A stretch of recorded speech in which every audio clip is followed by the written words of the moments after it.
네, 샬롬 여러분 반갑습니다.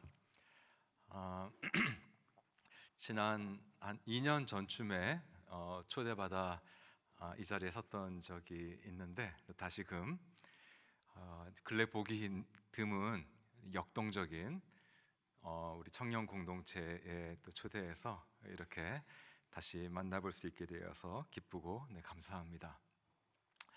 아, 그 설교 시간이기는 하지만 수련회 연장선상에서 특강을 하려고 합니다. 설교라기보다는 특강이라고 생각하고 설교 때보다는 좀 더 가벼운 마음으로 여러분들도 들어주시면 감사하겠습니다. 제가 한 50여 분간 나니아와 또 샬롬이라는 주제의 특강을 하려고 합니다. 우리 PPT 한번 보여드릴까요? 네.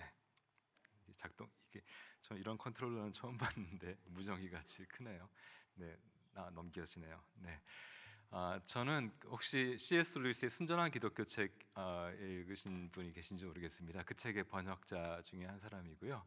메시지 성경 또 같이 번역했었고 또 다윗 현실의 뿌리박은 영성이라는 책에 또 번역을 하기도 했습니다. 오늘 강의는 제가 경이라는 세계라는 책을 1년 전인지 냈는데 그 책의 내용을 중심으로 함께 생각을 나누도록 하겠습니다. 네, 평화라는 주제로 여러분들 수련회를 해 오셨다 들었습니다. 평화는 샬롬이죠. 네, 영어로는 피스. 근데 여러분들 수련회 기간 중에 아마 접하셨으리라 생각이 드는데 이 성경이 말씀하고 있는 평화, 샬롬은 굉장히 넓은 의미입니다. 그냥 마음의 평화, 심리적인 평화도 물론 뜻하지만 또 그거를 넘어서서 우리가 세계 평화라고 할 때 그 평화, 또 요즘 우리나라에 평화가 없잖아요. 네, 그런 의미의 평화를 뜻하기도 하는데 더 궁극적으로는 이 샬롬이라고 하는 말은 단순히 전쟁이나 갈등이나 이렇게 없어야 될 것이 없는 상태를 넘어서서 모든 있어야 할 것이 다 있는 가득한 그런 상태를 일컫는 말입니다. fullness, 가득하고 충만한 행복을 뜻하는 것이죠. 모든 있어야 될 것, 의미, 행복, 가치, 화해, 이 모든 것이 가득한 상태를 일컫는 말이 성경의 샬롬이라는 뜻입니다. 이 샬롬은 그래서 어떤 심리적인 평화도 뜻하기도 하고 또 정치적인 사회적인 평화를 뜻하기도 하지만 궁극적으로는 말하자면 영어로 얘기하자면 코즈믹 피스라고 할 수 있을까요? 뭔가 우주적인 평화, 온 우주가 그렇죠? 온 우주가 그리스도 안에서 만물이 그리스도 안에서 통합되고 화해하고 하는 그런 우주적인 평화를 뜻한다고 뜻도 가지고 있습니다. 저는 오늘 강의에서 나니아, 여러분 생각하시는 그 나니아 연대기의 그 나니아인데요. 그 순전한 기독교의 저자로 교계에서는 알려져 있지만 기독교계 바깥에서는 나니아 연대기의 저자로 잘 알려져 있는 지난 세기 가장 대표적인 기독교 작가 또 사상가라고 할 수 있는 C.S. 루이스의 판타지 그 소설 나니아 연대기 이야기를 많이 소개해 드리려고 합니다. C.S. 루이스는 신학자도 아니었고 또 목사 또 목회자가 아니었고 영국의 캠브리지와 또 옥스퍼드 대학에서 중세와 르네상스 문학을 가리켰던 영문학자 평신도였습니다. 유명한 변증가이기도 했고요. 또 이런 말년에는 소설책, 나니아 연대기 같은 책들을 써서 기독교 진리를 전했던 분이시죠. 네, 나니아 연대기는 영어로 페어리테일이라고 합니다. 페어리테일이라고 하죠. 요정 이야기라고도 할 수 있겠는데 여기서 말하는 페어리라고 하는 말은 우리는 보통 지금은 요정이라고 알고 있지만 C.S. 루이스는 원래 이제 어렸을 때는 당연히 교회를 성공회를 다니다가 이제 많은 경우처럼 이제 대학 올라가서 기독교 신앙을 이제 버렸다가 다시 또 지적인 또 실존적인 영적인 여정 끝에 다시 교회로 이제 돌아온 분인데, 그렇게 교회로 기독교로 돌아오는 과정에 큰 도움을 줬던 분 중에 한 분이 그 유명한 그 톨킨입니다. 반지의 제왕의 카톨릭 신자였는데 그 톨킨의 이제 도움으로 다시 신앙을 되찾게 되죠. 톨킨이 썼던 이제 유명한 에세이인데요. On Fairy Tale이라는 에세이가 있는데 거기서 어떤 얘기를 하고 있냐면, 사실 이제 fairy라고 하는 말은 원래는 요정을 뜻하는 말이 아니었고 어떤 스페이스, 어떤 플레이스를 뜻하는 말이었다는 거예요. 요정 같은 존재, 뭔가 초자연적인 존재가 존재할 수 있는 어떤 그런 뭐 시공간, 영역, 장소를 뜻하는 말이 원래 페어리였다. 그 점을 이야기하고 있습니다. 그래서 사실 나니아 은대기를 여러분들 가운데 읽어보신 분들이 계실지 모르겠는데, 사실 영화보다는 책을 봐야 되는데요. 나니아 연대기를 읽고 좋아하시는 분들이라면 나니아 연대기의 어떤 스토리 플롯보다는 사실 그 나니아라는 공간, 그 플레이스, 그 장소에 아마 매료되었기 때문에 어린 시절의 기억을 지금도 갖고 계실 공산이 높다라고 생각이 듭니다. 우리로 하여금 한번 가보고 싶은 그런 공간으로서의 나니아인 것이죠. 그 나니아에서는요 항상 추움판이 벌어집니다. 가득한 곳이기 때문에 의미와 기쁨과 또 가치가 가득한 곳이기 때문에 그런 곳인데요. 나니아는 물론 판타지 환상의 나라이죠. 거기는 모든 나무가 또 신이기도 합니다. 나무신, 님프이기도 하고 나무신이 깃들어 있고, 또 모든 별들은 또 별신이기도 합니다. 모든 나무는 님프이고 또 모든 행성은 신인 그런 매직의 나라, 뭐 경의의 나라가 바로 나니아이고, 그런 나니아에서는 항상 이렇게 춤이 이제 벌어지죠. 춤판이 벌어집니다.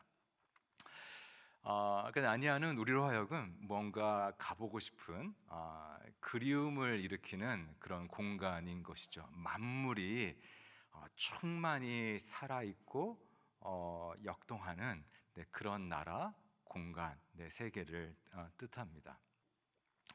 그런데 여러분 영화 속 장면이죠.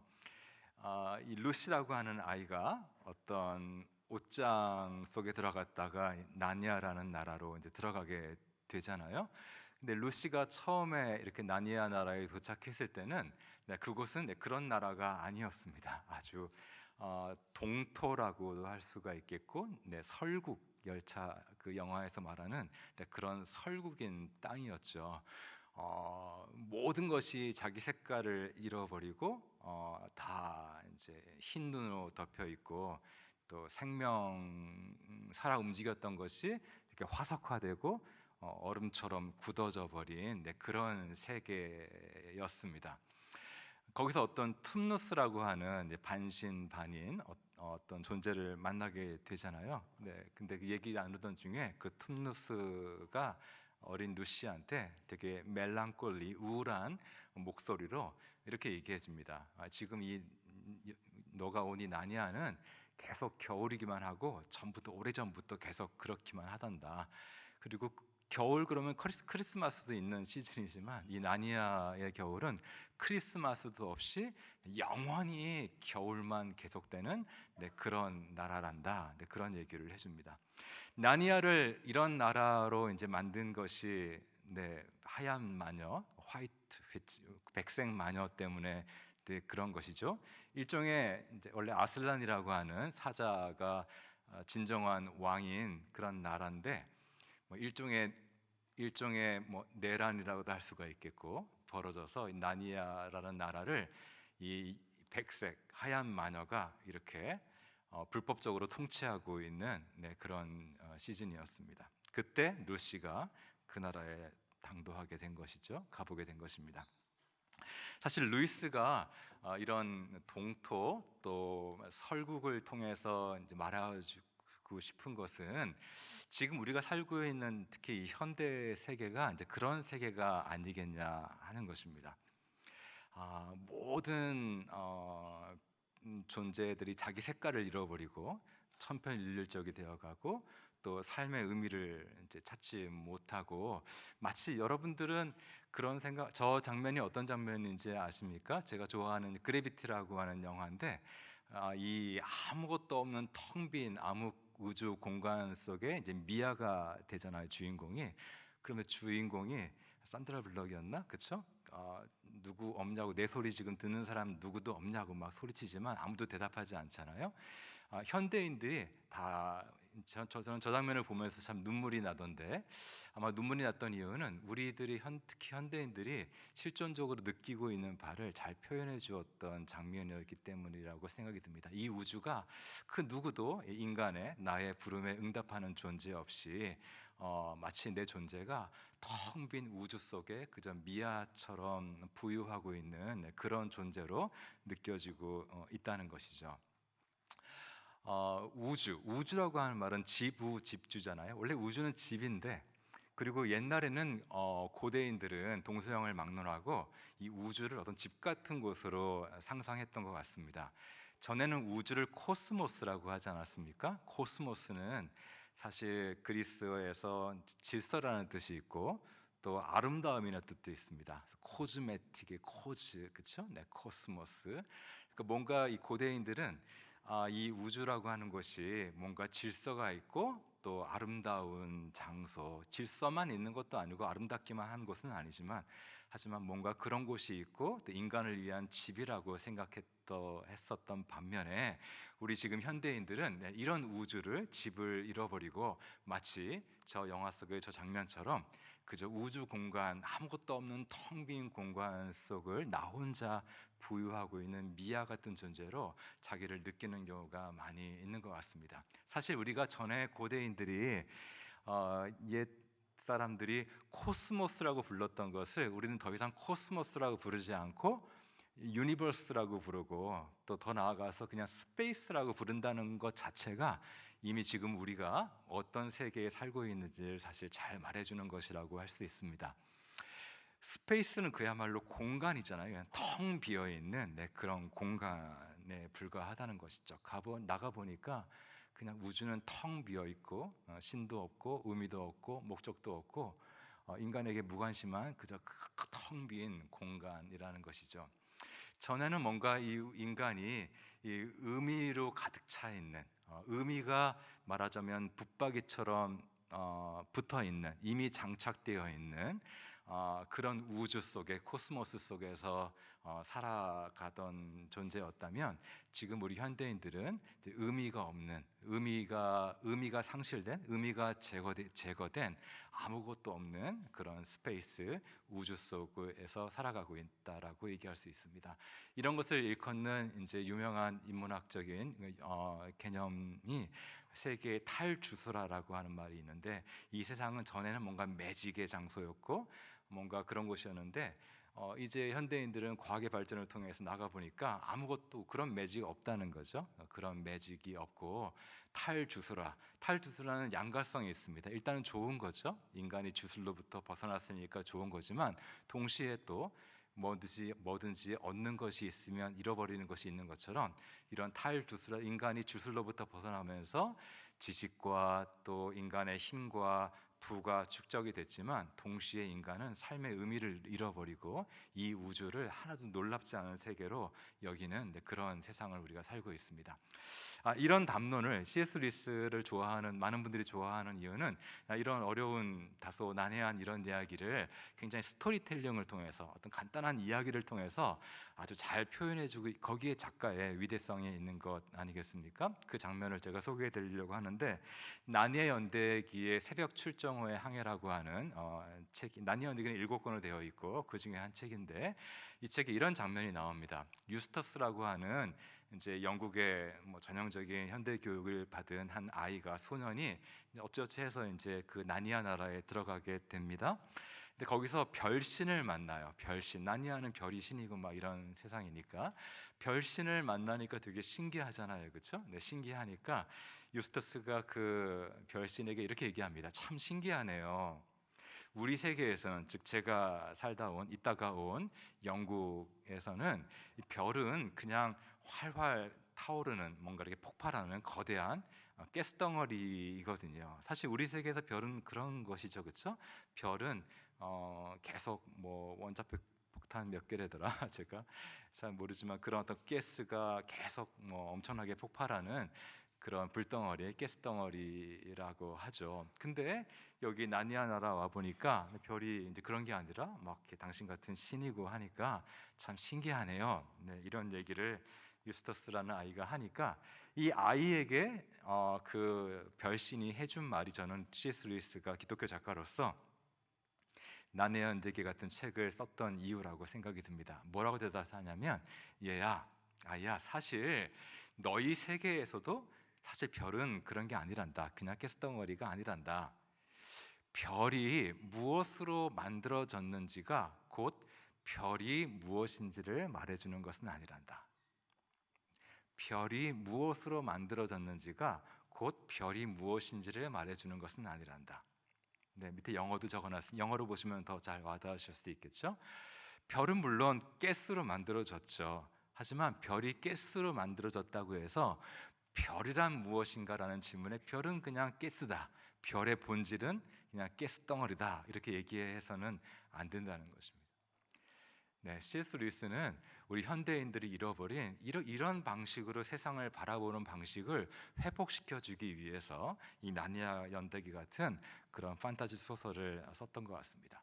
가스는 별의 재료를 얘기하는 것이지 별의 본질을 얘기하는 것은 아니다. 별이 무엇으로 만들어졌는지를 묻는 질문에는 네, 가스라고 대답해야겠지만 별이란 무엇인가라는 질문에 대해서 가스라고 하는 것이 그 모든 것을 만족시키는 답은 아니라는 것이죠. 그 별은 가스덩어리이지만 가스덩어리 이상의 무엇, 네, something more, 그 이상의 무엇이다. 이런 것을 우리가 볼 수 있는 눈이 열려야만 된다. 이렇게 믿었다라고 말할 수가 있겠습니다. 근데 이런 얘기가 왜 중요할까요? C.S. 루이스가 썼던 이제 어려운 책 중에 문명 비평서격의 어려운 책이 있는데 인간 폐지라고 하는 책인데 이런 식으로 인간이 별을 보면서 별은 그냥 가스덩어리, 나무를 보면서 나무는 그냥 뭐 물질 덩어리. 옛날에는 나무를 신이라고 믿었던 시대도 있었지만 그 지금 그런 시대가 아니잖아요. 그러니까 나무는 그냥 뭐 물질 덩어리, 별은 가스 덩어리 이런 식으로 세상을 계속 바라보다가는 결국은 어디까지 갈 수밖에 없냐면 좀 시간이 걸리긴 하지만 인간도 결국 단백질 덩어리라고 볼 수밖에 없다는 거예요. 처음에 이런 식으로 세상을 바라보던 과학혁명이나 계몽주의 시대에는 인간은 예외로 했어요. 뉴턴이나 데카르트, 뭐 베이컨 그분들이 다 일단은 기독교 신앙인들이었거든요. 하지만 그들은 인간에게 영혼이 있다라고 생각했죠. 심지어 신의 존재를 증명하려고까지 했었고, 하지만 그런 방식으로 세상을 바라보다가는 결국은 그 논리적인 귀결로서 인간도 그런 놈을 보면 인간의 영혼이라고 하는 것이 실험실에서 측정되거나 관측될 수 있는 것이 아니잖아요, 그렇죠? 그러니까 인간에게 영혼이라고 하는 것은 없고 인간도 본질적으로 기계다, 물질이다.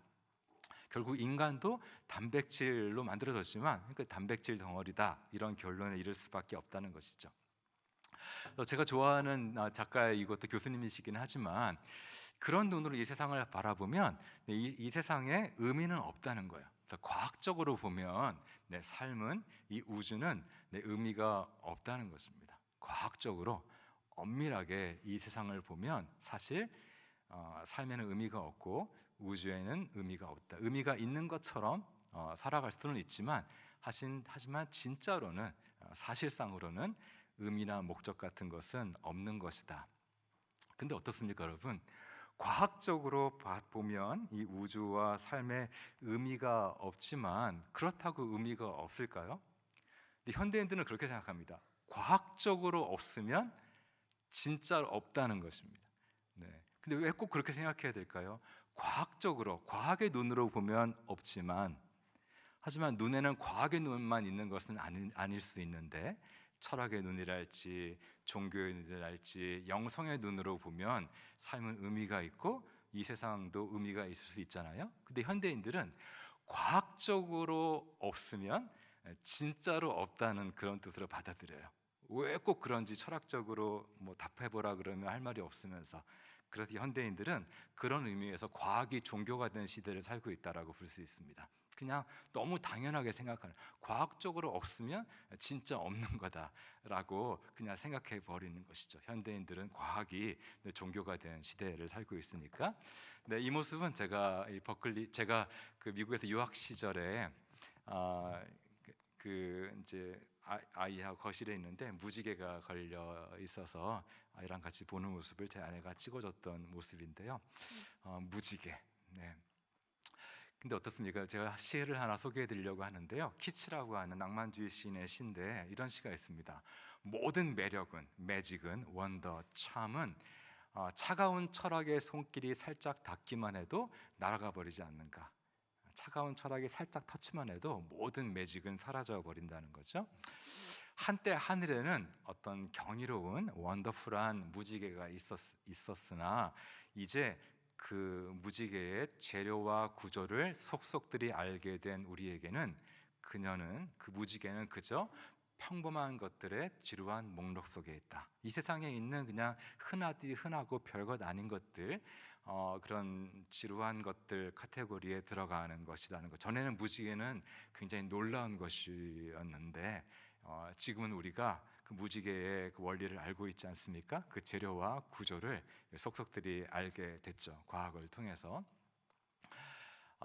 철학은 이렇게 천사의 두 날개를 잘라버릴 것이며 천사를 떨어뜨린다는 것이죠. 하늘에서 자와 줄로 모든 신비를 정복, 마스터해 버릴 것이다. 요즘 말로 하면 뭐 현미경과 망원경 같은 것으로 이제 모든 신비를 마스터해 버릴 것이고, 그래서 결국 대지에서 요정을 다 몰아내고 대지에서 정령을 모조리 몰아낼 것이며, 마침내 그래서 무지개를 해체시켜 버리고 말 것이다. 무지개가 사라져 버릴 거라는 거죠. 우리가 보면서 놀라워했던 그 경이로운 무지개를. 여기서 처음으로 돌아가서 차가운 철학이라고 할 때 콜드 필라소피인데요. 이거는 요즘 우리가 자연 과학이라고 부르는 것을 옛날 키치 당시에는 원래는 자연 철학이라고 불렀습니다. 지금 우리가 내처럴 사이언스라고 부르지만 그 원래 이름은 내처럴 필라소피였거든요. 그래서 사실은 여기서 말하는 차가운 철학이란 그 자연 철학을 이야기합니다. 쉽게 말해 과학인 것이죠. 베이컨이랄지 데카르트랄지 뉴턴이랄지 이런 분들이 현대 과학의 장을 여신 분들이시잖아요. 그런데 이런 분들은 그 이전 시대의 자연 철학자들과는 사뭇 다른 어떤 눈으로 이 세상을 바라보기 시작했습니다. 지금 우리는 다 그렇게 보고 있어요. 근데 너무 당연해서 인식을 못하고 있는데 요 세 분 덕분에 그렇습니다. 이 세 분 전에는 이 세상을, 자연을 그렇게 보지 않았는데 지금은 우리는 누구나 다 자기도 의식하지 못할 정도로 당연하게 이 세상을, 자연을 그렇게 보고 있습니다. 어떻게 보고 있냐면 자연은 하나의 기계라는 것이에요. 하나의 기계 같은 무엇이라는 거죠. 비유하자면 굉장히 정교하고 복잡한, 그래서 메커니즘이라 그러잖아요. 그 메커니즘을 너무 복잡한, 아무튼 인간이 조금씩 그 메커니즘을 알아가고 있는 그런 기계 같은 무엇이다라고 생각을 하게 됐습니다. 그거를 기계적 철학, 기계론적인 철학이라고도 이제 일컫습니다.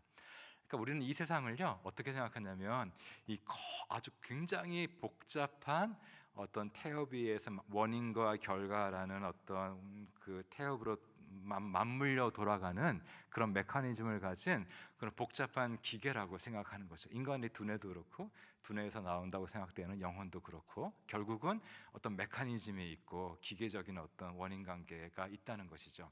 이 세상을 이렇게 거대한 어떤 복잡한 시계 같은 무엇이라고 생각하기 시작했습니다. 이때부터. 우리도 사실 그렇게 생각하고 있지 않습니까? 근데 데카르트, 뉴턴, 베이컨만 해도 아직은 신을 믿었던 분들이기 때문에, 근데 이분들한테 신은 뭐냐? 하나님은 이 복잡한 시계를 만드신 분이죠. 만드신 분이신데 만들고 나서는 이 시계는 자체의 메커니즘으로 돌아가게 돼. 시계를 만들 때는 사람이 필요하지만 만들어진 시계는 그냥 째깍째깍 저절로 돌아가는 거잖아요. 인간 없이도 신 없이도 이런 생각을 하게 되었습니다. 이 세상을 이런 복잡한 기계라고 생각하기 때문에 그런 것이죠. 실제로 데카르트는 이 무지개의 원리를 수학적으로 규명하기도 했었고, 또 뉴턴은 또 우리가 알고 있듯이 빨주노초 바람보, 이 프리즘, 이 무지개의 그 놀라운 색깔을 이게 인위적으로 만들 수 있다는 사실을 사람들한테 보여주기까지 했습니다. 우리는 너무 당연하지만 이 무지개 그러면 신의 작품이라고 알고 있었는데, 이게 인간이 막 이렇게 만들어내는 것을 처음 보게 된 일반 대중들은 얼마나 그때 놀랐겠습니까, 그렇죠? 예, 차가운 철학 때문에 무지개가 해체돼 버린 것이죠. 그래서 이 모티브, 무지개를 해체한다는 말이 굉장히 유명한 말인데요. 여러분들 잘 아시는 리차드 도킨스라고 있지 않습니까? 이기적인 유전자로 유명한 생물학자로서는 정말 탑 탑의 탑 중에 탑이신 분이시죠. 하지만 과학자로서 또 철학자로서의 얘기는 다른 얘기지만, 하지만 생물학 분야에서는 아주 탁월한 과학자이신 그 리차드 도킨스가 썼던 책 중에 무지개를 풀며라는 책이 있어요. 키츠의 그 시를 가지고 얘기하는 것이죠. 거기서 키츠를 굉장히 막 조롱합니다. 키츠가 과학에 대해서, 과학이 진짜 뭔지 모르는 무지몽매한 어떤 그런 낭만주의자의 전형으로 이제 키츠를 얘기하는데, 키츠 같은 사람이 참 한심하다. 키츠의 말은 과학이 발전하면 이 세상에서 경이가 사라진다는 것인데, 진짜 과학을 모르는 소리다. 그게 아니라 과학을 연구해 보면 무지개의 원리를 더 깨닫게 되면 깨달을수록, 그 수학적인 원리랄지 뭐 물리학적인 원리랄지 더 무지개를 놀라운 것으로, 참 신기한 것으로 느끼게 된다는 거예요. 사실 그 말도 맞죠, 그렇죠? 그래서 이런 키츠 같은 시인들은 과학을 오해하는 것이다, 이렇게 얘기하는데, 여기 대해서 또 마찬가지로 옥스퍼드 대학의 이번에 신학자로 유명한 알리스트 맥그라스라고 하는 분이 반박을 하기를, 사실은 당신이 키츠를 오해한 것이다. 키츠는 과학 자체를 반대하거나 뭐 배척한 것이 아니다. 사실 당시에 키츠를 비롯한 낭만주의자들은 과학 자체를 그리 반대하지 않았습니다. 방법론으로서의 과학은 굉장히 환영했고요. 근데 중요한 것은 과학의 자리를 떠나서 철학이 되고 종교가 되는 것, 그거를 과학주의라고 하는데, 그 과학주의를 이제 반대한 것이었죠. 키츠가 반대했던 것은 이것입니다. 과학주의라는 거 하는 것은 뭐냐면, 이 세상에 있는 모든 정말로 존재하는 것은 다 과학의 대상이 돼야 돼요. 그러니까 영혼이라는 게 정말 있다면 그건 과학적으로 반드시 언젠가는, 지금 못하더라도 언젠가는 과학 실험실에서 관측되고 측정될 수 있어야 된다는 거죠. 그리고 실험실에서 측정되고 관측될 수 있는 것만이 정말로 존재하는 것이다. 이런 생각을 이제 과학주의라고. 근데 이런 과학주의 주장은 과학적인 주장이 아니라 철학적인 주장이고 종교적인 주장인데, 과학자들은 그렇게 생각을 하지 않죠. 이런 걸 과학주의라고 합니다. 다시 말해 하늘이 없다는 것입니다. 땅만 존재하지, 우리가 하늘을 우러러 한 점 부끄러움 없기를 잎새에 이는 바람에도 괴로워했다라고 시인이 노래할 때 하는 그런 하늘을 알지, 우리가 누군가에게 하늘 두려운 줄 알아야지 어떻게 이럴 수 있냐라고 얘기할 때, 그런 하늘은 그냥 뭐 표현법이지 진짜 그런 하늘은 없다는 것이죠. 근데 키츠는요, 알레스트 맥그라스 신학자가 도킨스한테 설명해 주기를, 키츠가 그 시에서 슬퍼한 것은 사실 물론 무지개의 그 원리를, 과학적인 원리를 알아도 여전히 무지개가 더 놀랍고 신기하고 더 놀랍게 다가올 수도 있죠. 근데 키츠는 그런 걸 얘기하는 게 아니라, 옛날 사람들한테는 이 무지개의 그런 원더, 경이로움은요, 다시 쉽게 말하면 이 무지개 너머의 세계에 그런 원더를 가리켜주는, 포인팅해주는 어떤 사인 같은 것이었거든요. 무지개 자체가 참 신기하다, 놀랍다, 이게 다가 아니라, 무지개를 보면서 무지개 너머의 세계가 있는데, 저 무지개 너머의 세계, 초월이라고 할지, 또 우리 교회 용어로 하면 하나님 나라라고 할지, 천국이라고 할지, 영원, 보이지 않는 세계가 있는데, 그 무지개는 그 보이지 않는 세계와 보이는 세계의 그 경계선에 있는 어떤 사인 같은 것이죠. 이 무지개의 그런 놀라운 경이로움은 무지개 너머의 세계의 경이로움을 포인팅해주는 그런 사인 같은 것이었다. 그것이 굉장히 소중한 것이었는데, 하지만 당시의 그런 세계관이랄지 과학주의에 따르면 무지개 너머의 세계란 존재하지 않는 것이니까 그냥 무지개를 보고 참 신기하다 이 정도가 아니라 사실 옛날 시인들은 무지개를 보면서 하나님의 경이, 천국의 경이, 하나님 나라의 경의를 느껴서 어떤 원더 정도가 아니라 영어로 얘기하면 오라고 할까요? 어떤 경외를 느꼈던 것이죠. 두렵고 떨릴 정도의 놀라움을 느꼈던 것인데 그런 세계가 없다면 무지개를 보면서 참 신기하다, 이쁘네, 뭐 이 정도 경의는 느낄 수 있겠죠. 그것을 사실 안타까워하는 것이었다라고 볼 수 있습니다. 그래서 다시 말하면 그 키치에게 있어서는요, 무지개는요 영어로 significant한 것이었어요. 굉장히 의미심장한 무엇이라는 것이죠. 근데 이 significant라는 영어를 보시면 sign이 들어가 있잖아요. 무언가가 왜 significant 합니까? 굴뚝에 연기가 나는 것은 거기서 밥을 짓고 있다는 것을 가리켜주는 사인 역할을 하니까 의미심장한 사인이 되는 거잖아요.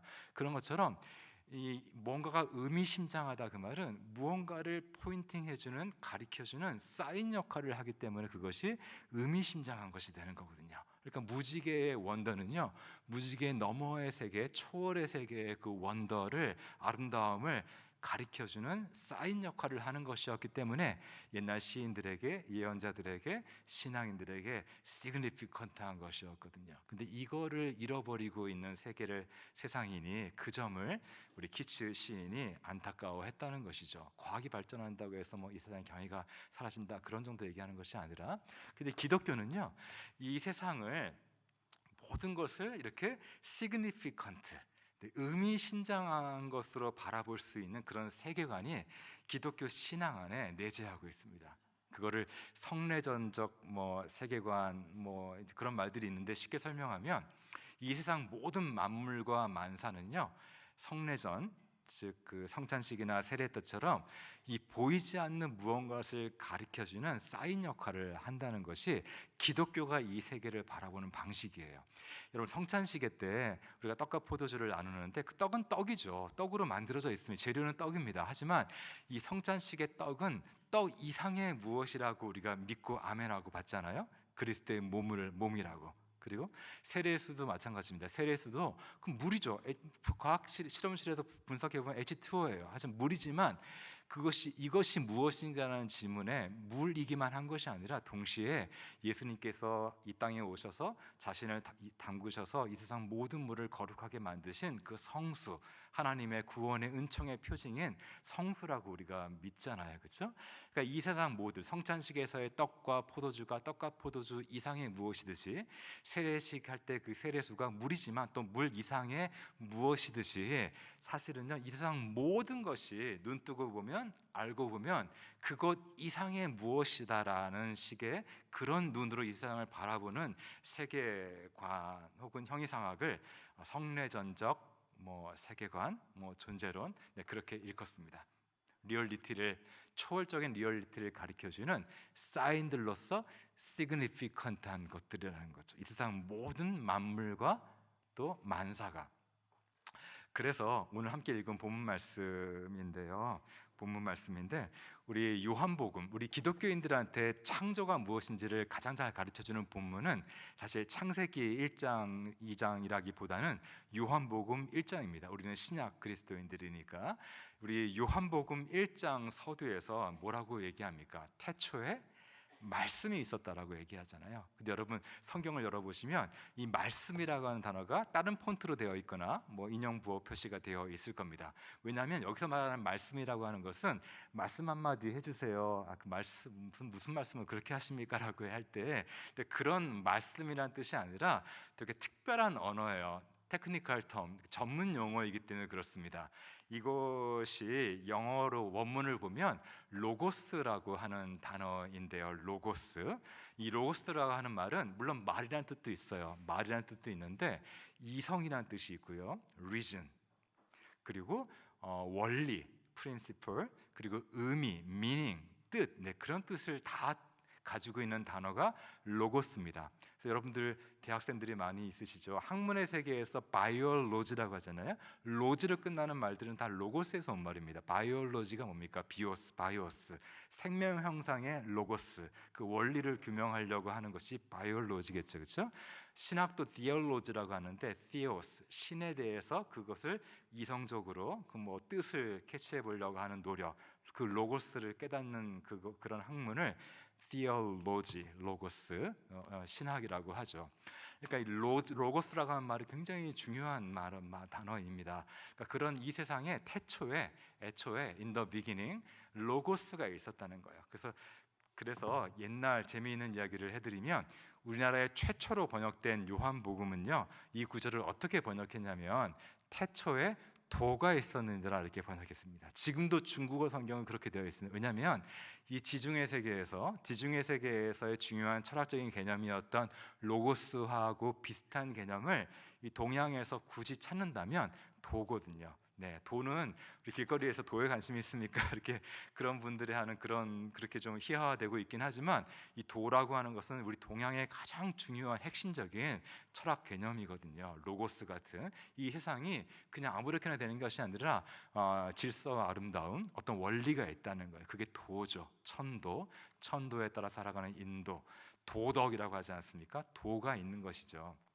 그래서 태초에 도가 있었다라고 가르치고 있고, 만물이 이 세상 모든 만물은 사실은 이 로고스에 입각해서 만들어졌기 때문에 학문이 가능한 거예요. 바이올로지도 가능하고 테크놀로지도 가능하고 디얼로지도 가능한 겁니다. 그렇지 않다면 이 세상에 질서가 없다면 학문을 할 수가 없을 거 아니에요? 학문을 해봐야 뭘 알 수 있겠습니까? 마찬가지로 이 세상의 모든 것이 도에 입각해서 만들어졌다라고 생각하죠. 그런데 여기까지는요, 동서양 동서고금의 심오한 플라톤이랄지 또 동양의 이런 심오한 철학자들도 들으면 뭔가 우리가 하는 얘기랑 뭔가 통하는 얘기네라고 할 수 있을 것 같아요. 실제 그렇고, 하지만 동서고금의 모든 철학자들이 꿈도 꾸지 못했던 이야기를 우리가 믿는 복음은 전하고 있는데, 그것이 바로 요한복음 1장 이제 후반부에서 뭐라고 얘기하냐면, 이 태초의 로고스가, 그 창조의 말씀이, 그 우주의 도가 뭐라고 얘기합니까? 육신이 되어, 사람이 되어 이 땅에 임했다라고 믿는 것이 그것이 바로 기독교입니다. 태초에 말씀이 있었다까지는 비슷한 얘기를 많은 심오한 철학자들이 할 수 있지만, 기독교의 고유성은 그 태초의 도가, 로고스가 육신이 되어, 사람이 되어 이 땅에 오셨다라고, 그걸 성육신이라고 하죠. 인카네이션. 그걸 믿는 것이 바로 기독교입니다. 그래서 이 말씀의 성육신은 모든 것을 바꾸어 놓았는데요. 말씀이 육신이 됨으로 말미암아, 이 말을 다르게 표현하면 영원히 시간 속으로, 역사 속으로 뚫고 들어온 것이고, 초월이 이 세계 속으로 뚫고 들어온 것이고, 그리고 영생이 인생 속으로 뚫고 들어왔습니다. 영생과 인생이 별개의 것이 아니라 영생이 인생 속으로 뚫고 들어왔기 때문에 이제 인생이 영생의 일부가 될 수 있다는 것이 우리가 믿는 복음인 것이죠. 하늘이 땅에 임했다라고 믿는 것이 그래서 기쁜 소식이고 놀라운 소식이고 복음인 것입니다. 성육신은 우리가 세계를 바라보는 방식을 근본적으로 바꾸어 놓는데요. 말씀이 육신이 되었기 때문에 이제는 말씀 안으로 육신이 들어 올려진 것이기 때문에 이제는 단순히 이 세상에 그저 육신적이기만 한 것은 없다는 것입니다. 이 세상 모든 것은 눈이 뜨인 사람에게는, 믿음의 눈이 뜨인 사람에게는 그 모든 육신적인 것은 우리한테 하나님의 말씀을 실어오는 무엇이 될 수 있다는 것이 기독교인들의 세계관입니다. 그래서 이것을 잘 보여주는 아주 좋은 시가 있는데, 신앙 시인인 구상 시인의 말씀의 실상이라는 시가 있습니다. 제가 천천히 읽어드리려고 하는데요. 우리 영혼의 눈에 띄었던 무명의 백태가 사도 바울의 눈에 있었던 그 비늘이 벗겨지는 것처럼 우리 영혼의 눈에 끼었던 어떤 비늘이 벗겨지면 나를 에워싼 모든 만유일체가 다 말씀이라는 것을 깨닫게 된다는 거예요. 전에는 몰랐지만 노상 무심히 보아오던 손가락이 10개인 것도 마치 기적을 보는 것처럼, 그전에는 손가락 10개인 거 당연하고 내 살아가는 이 모든 것들이 자연적으로 당연한 것으로 보였지만, 영의 눈이 띄면 이 모든 것이 기적으로 우리한테 다가온다는 것이죠. 새삼 놀라웠고 창밖 울타리 한 구석, 새로 피는 개나리꽃도 마치 부활의 시범을 보듯 사뭇 황홀합니다. 봄이 오고 겨울 다음에 봄이 오고, 이거 그냥 자연 현상이 아니라 시그니피컨트하다는 거예요. 겨울 다음에 봄이 올까? 뭐 온도가 올라가니까 그것 있지만, 왜 하나님께서 이 세상을 겨울 뒤에 봄이 오게, 봄이라는 걸 왜 만드셨을까? 태초에 부활이 있었고 부활의 형상대로 하나님께서 봄이라는 걸 만들어 주셨구나. 그래서 봄이라는 걸 보면서 봄이 그냥 봄이 아니라 significant, 부활이라고 하는 영원한 진리, 그 영원의 도를 가리켜주는 사인 역할을 하는 것이 봄이라는 거예요. 이걸 아는 사람들한테 이제 봄이 오고 있는 중인데, 봄이 오면 어떻습니까? 이걸 모르는 사람보다 봄의 황홀경성에 들어가겠죠. 왜냐하면 이 봄이 그냥 온도가 올라간, 과학자들이 정의하는 그런 봄이뿐만 아니라 부활의 상징인 것이니까, 이 부활이 성경이 말하고 있는 부활 세계라고 하는 것이 이렇게 봄 같은 것이구나. 죽었던 모든 것이 되살아나는 이런 봄이 부활 같은 것이고 부활이 봄 같은 것이구나. 이걸 깨닫는 신앙인들한테는 이 봄이 가져다 주는 기쁨이 훨씬 더 이루 말할 수 없게 되겠죠. 그걸 노래하는 시인입니다. 창창한 우주, 이 험하게 바다에, 허무의 바다에 모래알보다도 작은 내가, 물리적으로는 그렇죠. 하지만 말씀의 그 신령한 그 은혜로 이렇게 내가 오물거리고 살아있음을 상상도 아니요 상징도 아닌 실상으로 깨닫습니다 라고 하는 신앙 시인의 시입니다. 눈 떠보니 말씀 천지라는 거죠. 여러분, 하나님께서 말씀으로 이 세상을 창조했다는 것을 좀 좁게 이해하시는 분들이 계신데, 하나님은 얼마나 능력자이신지 이 세상이라고 하는 이 복잡하다단한 기계 덩어리를 말 한마디로 뚝딱 만들어냈다. 물론 그거 틀린 말은 아니에요. 하지만 하나님, 요한복음의 창조 신학에 따르면 하나님이 말씀으로 이 세상을 창조하셨다는 것은 말 한마디로 뚝딱 만들어 기계 같은 세상을 만들어냈다는 것이 아니라 이 세상 모든 것이 다 사실은 알고 보면 말씀이라는 거예요. 말씀으로 창조된 세상이기 때문에 이 세상 모든 것은 우리한테 하나님의 말씀을 실어오는 무엇이 된다. 이 세상은 내 말씀 천지다. 말씀으로 가득한 천지라는 것을 깨닫는 것이, 그게 진정한 창조 신앙입니다. 그래서 이런 눈으로 세상을 바라보면 빵은 그냥 빵인 것이 아니라 빵 이상의 무엇이에요. 성찬식의 빵만 그런 것이 아니라 우리 일상의 밥도 밥 이상의 무엇이에요. 눈물겨울 수 있는 무엇인 거죠. 누군가의 희생과 땀과 궁극적으로는 하나님의 아들의 희생을 통해서 우리 식탁에까지 올라오는 빵인 것입니다. 포도주도 그냥 포도주가 아니라 포도주 이상의 피예요. 궁극적으로는 그리스도의 피인 거죠. 나무도 그냥 나무인 것이 아니라 나무 이상의 무엇이에요. 별도 그냥 별에 불과한 것이 아니라 별 이상의 무엇이라는 거예요.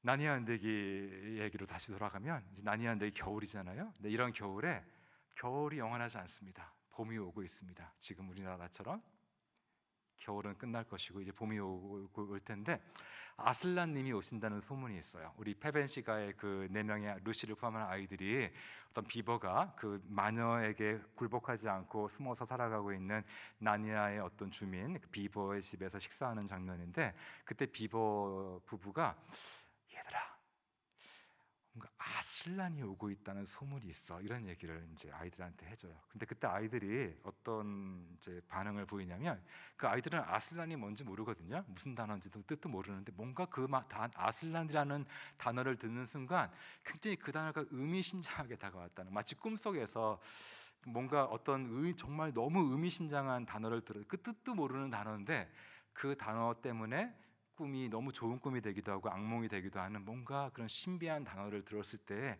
그런 느낌을 아이들이 그 순간 느꼈다. 루이스가 그렇게 표현하고 있습니다. 꿈이라는 얘기가 나오는데, 모든 C.S. 루이스는요, 인류의 모든 신화를 좋은 꿈이라고 해요. 우리가 개인적으로 꾸는 꿈들도 대부분은 소위 말하는 개꿈이지만, 우리 일생에 몇 번은 되게 의미심장한 꿈을 꿀 때가 있어요. 성경을 봐도 하나님의 계시가 꿈에서 많이 주어집니다. 근데 인류가, 칼 융이라는 심리학자의 말에 따르면 집단 무의식 같은 게 있다고 신다면, 인류가 인류 단위로, 인류 전체가 어떤 꿈이 있어요. 의미심장한 꿈이 있는데, 이제 그런 것들이 어떤 신화로 표현되고 이제 그렇다는 것이죠. 그래서 인류가 꾸어온 꿈 중에 뭔가 굉장히 중요한, 물론 꿈이니까 사실이 아니죠. 인류가 꾸었던 그 신화들이 사실은 아니지만 굉장히 중요한 의미를 담고 있는 그런 꿈이 있다라고 해요. 근데 그런 꿈 중에 어떤 꿈이 있냐면 신의 죽음과 부활에 대한 그런 꿈들이, 신화들이 있는 것이죠. 근데 기독교는 예수 그리스도의 그런 죽으심과 부활을 통해서 이런 꿈 같은 일이 실제 역사 속에서 지금으로부터 2000년 전 본디어 치하에서 이 땅 위에 실제로 일어났다. 꿈 같은 일이 정말 이 세상에서 현실로 일어났다고 믿는 종교가 바로 기독교인 것이죠. 어, C.S. 루이스는 신화를 굉장히 의미심장하게 좋아했던 작가인데요. 본인이 신화를, 이렇게 의미심장한 신화를 읽을 때 자기가 자기한테 찾아오던 어떤 느낌을, 그리움의 감정을 일컬어서 기쁨이라고 표현했어요. 기쁨이라는 것이 그 뭐 룰루랄라 하는 그런 감정을 얘기하는 것이 아니라 어떤 깊은 그리움을 뜻하는 그런 단어입니다. 루이스가 이 기쁨을 정의하기를 즐거움이 아니라 차라리 슬픔에 가까운 감정이에요. 차라리 아픈 감정이라는 것이에요. 근데 참 이상한 것은요, 여러분 초월에 대한 어떤 하나님의 세계, 영원한 세계에 대한 헝거를 여러분 느껴본 적이 있으세요? 그럼 참 이상한 것이요, 헝거는 불만족이잖아요. 갈증은 불만족인데 해갈은 만족이잖아요. 근데 거룩한 불만족, 하나님이라는 존재가 있구나, 하나님 나라가 있구나, 이 세상은 천국이 아니고 천국이 있구나, 이런 거룩한 불만족을 느끼면 참 이상한 것은 이 거룩한 불만족은요, 이 세상에 있는 모든 만족보다 이상하게 내 영혼을 매료시켜요. 그래서 인간은 이 거룩한 불만족을 내가 몰랐던 시절로 돌아가고 싶어 하지 않아요. 불만족인데도 불구하고 이 영적인 불만족감은 이 세상의 모든 세속적인 만족감보다 더 깊은 영혼을 매료시키는 무엇이 있다는 거. 인간 영혼이 애시당초 그렇게 만들어졌기 때문에라고 루이스는 설명해요. 그래서 인간은 정말 아름다운 것을 보면요, 마음이 아리죠. 적당히 아름다운 것을 보면 기분이 쾌감만 느끼지만 정말 너무 아름다운 것 앞에 서면 인간은 쾌감과 쾌와 불쾌를 넘어선 뭔가를 느낍니다. 마음 한편이 너무 벅차오르면서도 또 한편이 아려요. 그리움 때문에 그런 것인데, 인간이라고 하는 영혼은 원래 아름다움의 바다라고 일컬 수 있는 하나님 나라, 영원 속에 영원한 세계, 하나님 안에서 살도록 지음받은 존재인데, 마치 물 밖에, 바다 밖에 나와 있는 물고기처럼 인간은 지금 물 밖에 나와 있기 때문에 그 바다에 대한 얘기를 접하게 되면 마음이 아린 거죠. 그리움 때문에. 그래서 저는 아름다움이라고 할 때 국문학자들마다 말이 틀리긴 하지만, 아름답다 할 때 그 아림이 아리다에서 온 말이 아닐까, 그런 한번 상상을 한번 해봅니다. 루이스가 이런 얘기를 해요. 우리 인간은요, 아름다운 것을 보고 즐기고 싶어하는 것뿐만 아니라, 시간상 제가 이제 빨리 넘어갈 수밖에 없는데, 인간은 아름다운 것을 보고 그냥 즐기고 싶어하는 것이 아니라 인간 영혼 가장 깊은 곳에 있는 갈증은 뭐냐면, 그 아름다운 것을 내가 마시고 싶고, 그 아름다운 것으로 내가 샤워를 하고 싶고, 내가 그 아름다움 속에 푹 잠기고 싶고, 내가 그 아름다움의 일부가 되고 싶은 거라는 거예요. 여러분들 봄이 오면 단순히 봄 구경하고 싶은 것이 우리 인간의 마음의 전부가 아니라, 우리 영혼 가장 깊은 곳에는요, 내가 봄을 마시고 싶은 거예요. 그리고 봄으로 샤워를 하고 싶은 거예요. 그리고 봄 안에 푹 잠겨들고 싶고, 내가 궁극적으로는 내가 봄의 일부가 되고 싶은 것이 인간 영혼 가장 깊은 곳에 있는 영적인, 하나님을 향한, 영혼을 향한 동경과 그리움이라는 것이죠. 그렇기 때문에 인간이 이런 여신이랄지 요정이랄지 이런 존재들을 꾸며냈다. 물론 그건 사실은 아니죠. 거짓말들이지만 그런 사랑스러운 거짓말들을 인간이 한 이유가, 판타지의 영적인 의미가 거기에 있습니다. 물론 꽃의 요정은 없죠. 사실은 없지만 인간은요, 꽃을 보면요, 꽃의 그런 아름다움을 몸소 가지고 있는 존재가 꽃의 요정이잖아요. 이거는 인간이 이래 꽃의 아름다움을 통해 전달되는 하나님의 영광을 내 몸에 지니고 싶은 영적인 열망을 그렇게 표현하는 거예요. 사실은 아니지만 영적 진실을 담고 있는 것이죠. 강의 포세이돈의 그런 위험은, 인간도 뭔가 강처럼 그렇게 굳센 존재가 되고 싶은데, 여러분 어떻습니까? 저는 소나무를 볼 때마다 저 소나무는 저렇게 의젓하고 강인한데, 푸른데, 내 영혼은 때로는 이렇게 추레하고 이렇게 보잘것없고 이렇게 빈약할까, 이런 생각을 하는데, 그 소나무의 강에, 이 태양에 하나님께서 부어주신 그 영광을 몸소 가지고 있는 그런 존재를 인간이 생각해냈다는 거예요. 그런 존재가 되고 싶은 마음이 그렇게 표현이 된 것이죠. 인간 안에 그런 꽃의 아름다움과 강의 도도함과 그런 태양의 빛, 이런 하나님의 영광의 일부들을 인간 안에 사모하는 마음이 있기 때문에 그렇다는 거예요. 그래서 인간이라고 하는 거, 인간이라 함은 지금 이런 것을 잃어버리고 있기 때문에 종교도 뿌리에서부터 흔들리고 있는 것인데, 심지어 교회를 다녀도요, 이런 마음이 잘 없는 것 같아요. 뭔가 종교라 함은, 신앙이라 함은 그 본질은 그리움인 것 같습니다. 이 땅에서 내가 잘 먹고 잘 성공해서 뭐 선한 영향을 끼치는 사람도 좋지만 그것 이상의 무엇이 있는 건 아니겠습니까? 영혼을 동경하고 하늘을 앙망하고 하나님을 그리워할 줄 아는 그런 마음, 이것이 사실은 영성이고 종교의 본연이고 우리 신앙의 핵심이 아닌가. 이것이 빠져 있으면 기독교 신앙은 그냥 좋은 철학이고 좋은 정치 사상이고 좋은 윤리고 좋은 사회생활이고 문화생활일 뿐인 거죠. 신앙이라 함은 초월의 세계를 향한 이것이 전부는 아니지만 앙망하고 그리워하고 동경하는 이런 것이 있어야 되지 않는가. 그래서 아슬란님이 오신다는 소문이 있어요. 아슬란이 와서 봄을 가져옵니다. 시간 관계상 제가 짧게 해야겠는데, 아슬란이 이렇게 올 때 나니아의 아슬란이 그 마녀를 이제 이기죠. 근데 그냥 이기는 것이 아니라 죽음과 부활을 통해 자기가 대신 목숨을 바쳐 죽음을 통해서 희생을 통해서 나니아의 겨울을 깨치고 봄을 가지고 옵니다. 예수 그리스도처럼 그 아슬란이라고 하는 사자가. 근데 루시는요, 나니아 언덕이를 보면 루시라는 이름 자체가 그렇지만 뭔가를 가장 잘 보는 아이예요. 그래서 남들은 아슬란을 잘 못 보고 나무의 요정을 잘 못 보는데 이 루시는 가장 막내이기 때문에 가장 순수하고 예수님의 말씀처럼 어린아이 같은 존재라서 그런지 가장 그런 초월의 존재를 눈뜨고 보는 존재가 바로 루시입니다. 루시가 사실은 주인공이라고 할 수가 있겠죠. 그래서 이 세상은 아슬란이 노래를 통해서 창조된 세상인데요.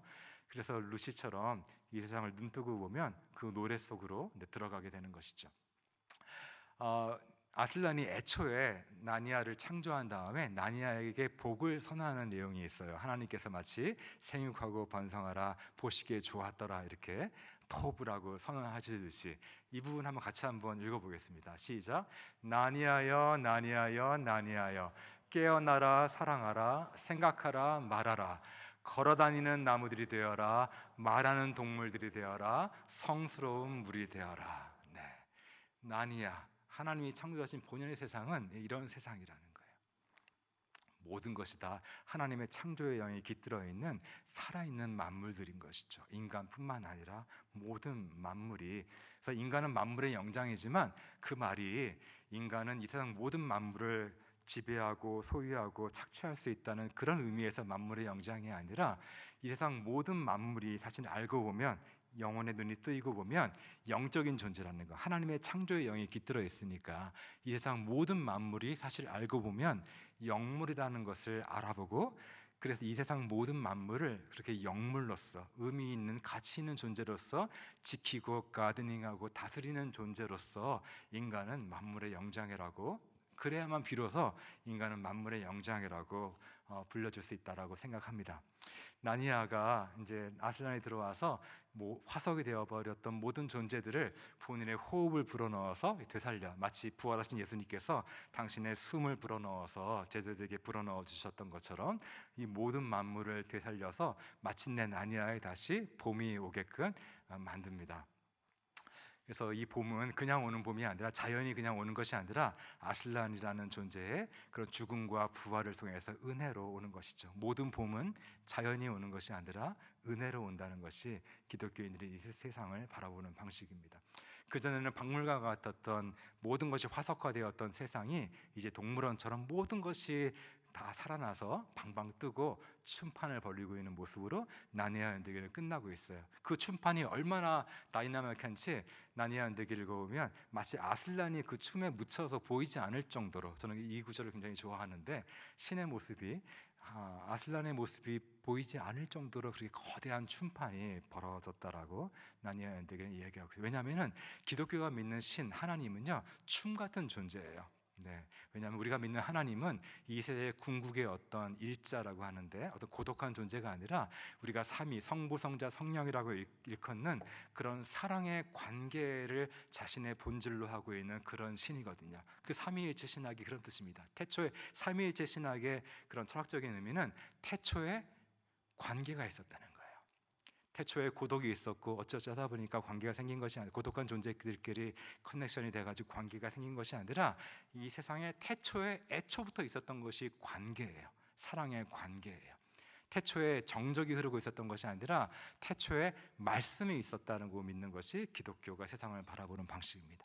태초에 말씀이 있었기에 종말에는 핸델의 메시아의 할렐루야 같은 노래가 이 우주를 채울 것이라고 믿는 것이죠. 태초에 정적이 있었다고 믿는 철학이라면 종말에도 결국 정적만이 흐를 것이라고 믿겠죠. 하지만 기독교는 태초에 말씀이 있었고 태초에 관계가 있었기에 종말에는 이 모든 관계가 완성된 샬롬, 우주적인 샬롬, 하나님 나라의 메시아의 할렐루야가 온 우주를 가득 채울 것이라고 믿는 그런 사상이 바로 기독교라고 할 수 있습니다. 하나님이라는 존재 자체가 어떤 고독한 존재가 아니라 성부, 성자, 성령이라 일컫는 그런 거대한 우주적인 거대한 초월의 춤으로 존재하는 그런 분이시기 때문에 그렇습니다. 그런데 이런 하나님을 바라보는 루시는 아까 얘기했던 것처럼 잘 보는 사람이라고 그랬잖아요. 이 세상은요 이런 루시 같은 존재를 기다린다고 할 수 있습니다. 남들이 보지 못하는 것을 보고 남들은 이 세상에서 스페이스만을 텅 빈 아무 공간만을 본다 할지라도 영혼의 눈이 띄어서 이 세상에 가득한 하나님의 임재와 의미를 알아볼 줄 아는 그런 루시들을 이 세상은 기다리고 있다라고 얘기할 수 있어요. 성경 말씀도 로마서 8장 말씀에 피조물이 뭔가를 기다리고 이 세상 모든 만물이 고대하고 있는 것이 있는데 하나님의 아들과 딸들이 나타나는 것인데 그럴 때 비로소 피조물들도 썩어짐의 종노릇한데도 해방되어 하나님의 자녀들의 영광의 자유에 이르를 것이다라고 종말에 이루어질 샬롬에 대한 비전을 이야기하고 있습니다. 이런 사람들이 바로 피스메이커이겠죠. 평화를 이루어내는 사람. 이제 정말 마지막입니다. 별이란 무엇인가에 대해서 별은 그저 가스덩어리가 아니라고 얘기했잖아요. 그렇다면 별이란 무엇인가에 대해서 답 아닌 답을 드리려고 하는데 모든 진정한 질문에 대한 답들은요 사실은 딱 부러지는 답은 없습니다. 우리 예수님 말씀도 하나님 나라에 대해 설명할 때 항상 비유로 설명하셨잖아요. 진짜 답은 어떤 명제 속에 있지 않고 노래를 통해서 신화를 통해서 어떤 비유를 통해서 상징을 통해서 넌지시 우리에게 제시될 수밖에 없는 것이 그 진짜 진리는 그렇습니다. 과학적으로 딱 부러지는 것이라면 일단 의심하는 것이 좋고 진짜 심오한 진리는 항상 노래를 통해서 들려줄 수 있고 시를 통해 암시될 수 있고 상징을 통해 넌지시 건너다 볼 수 있는 것이지 그렇게 우락부락한 형태로 진리가 제시되지 않습니다. 별이란 무엇인가라는 질문도 진짜 답은 오직 노래를 통해서만 우리가 불려줄 수 있는데 여러분 이 노래 아시죠? 한번 불러볼까요? 마지막입니다. 한번 같이 한번 교회에서 이런 노래 처음 불러보실 것 같은데 우리 성가를 부르듯이 경건한 마음으로 불러보겠습니다. 시작. 반짝반짝 작은 별 아름답게 비치네 동쪽 하늘에서도 서쪽 하늘에서도 반짝반짝 작은 별 아름답게 비치네. 이 노래가요 영어로 보면 이렇게 되어 있습니다. Twinkle twinkle little star how I wonder what you are. 이 노래는요 별이 무엇인지 I know라고 얘기하지 않습니다. 별 뭔지 알지? 가스덩어리잖아. I wonder, 별을 경의의 눈으로 바라보고 있습니다. 별이 무엇인지 내가 다 알아버릴 수 없어요. 같은 인간을 봐도 난 네가 누군지 다 안다가 아니라 네가 어떤 존재인지 나는 끊임없이 영원토록 원더하는 그런 눈입니다. 이런 경의의 눈은요 심지어 별은 인격이 아니잖아요. 좁은 의미에서. 근데 별도 it이라고 부르지 않습니다. 별을 뭐라고 얘기합니까? What? You라고 부르지 않습니까? 별도 어떤 의미에서 나한테 말을 건넬 수 있고 말씀으로 창조된 존재니까 또 내가 말을 들을 수 있고 건넬 수도 있는 그런 무엇으로 별을 나무를 이 세상의 모든 동물들을, 식물들을 그렇게 대하고 있는 것이죠. 근데 심지어 하물며 별도 이렇게 경의 눈은 하나의 인격 같은 무엇으로 대할 수 있다면, 하물며 하나님의 형상대로 지음받은 인간은 우리가 어떤 자세로 대하게 되겠습니까? 이 세상 모든 만물을 이렇게 경외의 눈으로, 어떤 인신론적인 겸손이라고 할까요? 내가 다 알아버릴 수 없는 신비를 그 자기 존재의 가장 깊은 곳에 가지고 있는 하나님의 말씀으로 창조된 그런 의미 가득하고 경이 가득한 존재로 바라볼 수 있는 눈을 가진 존재, 그런 눈을 가지고 이웃을 대하고, 또 여러분들이 연구하는 학문을 대하고 이 세상 모든 것을 대할 수 있는, 그런 존재가 되실 수 있기를 우리 주님의 이름으로 축원합니다. 네, 기도하고 마치겠습니다.